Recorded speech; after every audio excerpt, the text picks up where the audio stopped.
what are the different thicknesses available for engineered hardwood floors? Well, it starts off, used to you'd see some 1/4 inch stuff. I haven't seen that in a long time. 3/8 is a very common thickness.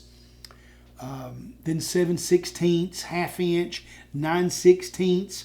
Haven't seen a 5/8 in a while. We do occasionally see some 3/4 inch.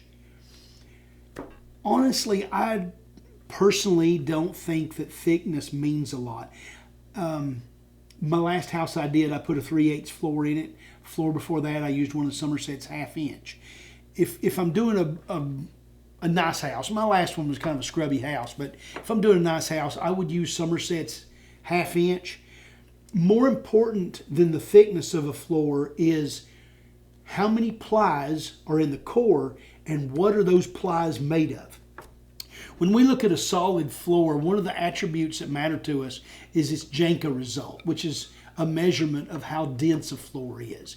When we're dealing with an engineered floor, the only part we really know the density technically of is the lamello or the veneer on top. If it's a hickory floor, it has a Janka of 1820. Okay. If it's a white oak, it's 1360. That doesn't really apply because the core could be soft or harder. Okay. That's one of the many things I like about our Somerset engineered floors. None of the cores are softer than a northern red oak. Okay. That's a really hard wood. That'll Jank at 1260. But a lot of the imported floors, they'll use Siberian larch as the core because it's cheap and plentiful. It saws clean, but it's soft. Okay, so no matter how hard the lamello is, it's that core that determines if that floor is going to dent or how it's going to perform or how stable it is. Okay, so I don't look at the thickness as much as I look at the number of plies and the material used in the plies.